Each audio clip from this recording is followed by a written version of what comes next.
Okay, in this video, we're going to learn how to factor x squared plus bx plus c. And you may be thinking on your end, didn't we just learn how to do that? Yes, we did. The only difference here is now we're dealing with scenarios where b or c are negative values. And what is a world without negatives? Everybody would be positive all the time. And we all know that that is not the case. Talk to my brother. He's running low on toilet paper. Not a happy camper. Okay, so now we have negatives with our trinomials, and we got to figure out what needs to be done differently.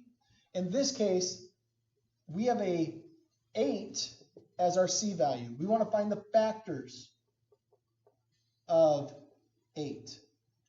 The only way to make a positive 8, but then when we add them together to make a negative value, is if both of these are negative. Two negatives will make a positive, but when you add them together, you'll get a negative result.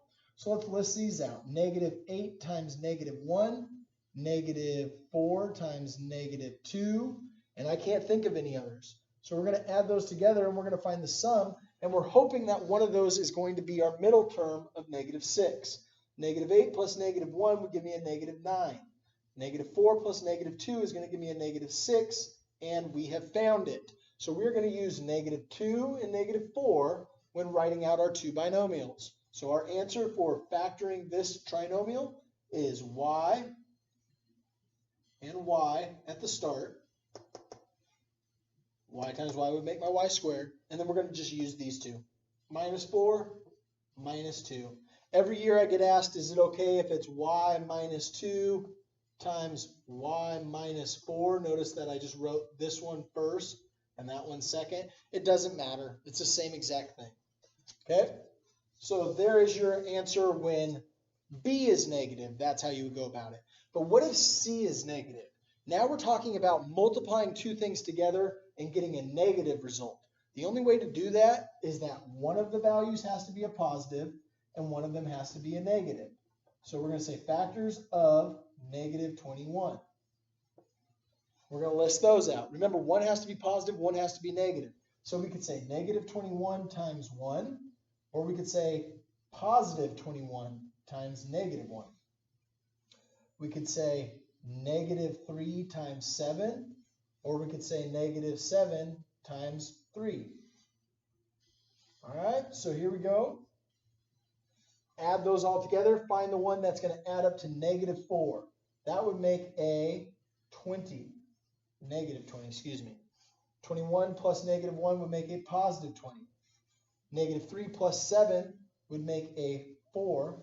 Negative 7 plus 3 would make a negative 4. Notice the pattern that you see with each one of these. All right, we found negative 4. We found our result. So we're going to be using these two factors in writing our binomials. C squared. The only way to get c squared is having c at the first binomial and c in the second binomial as our first terms. And then we're going to say minus 7 because it's a negative 7 and positive 3 plus 3 for our second binomial.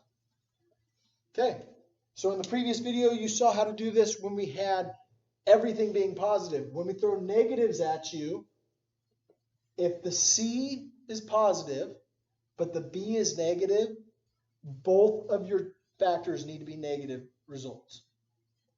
If the c is negative, one of them has to be negative and one of them has to be positive.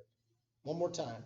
If b is negative but c is positive, you have to have both positive values as your factor. If the c is negative, the only way to multiply two things together and make a negative result is if one of them is negative and one of them is positive. All right, study this. These are two different types of problems in comparison to the one that I just showed a video on. Small adjustments, and the only adjustment comes in this column right here.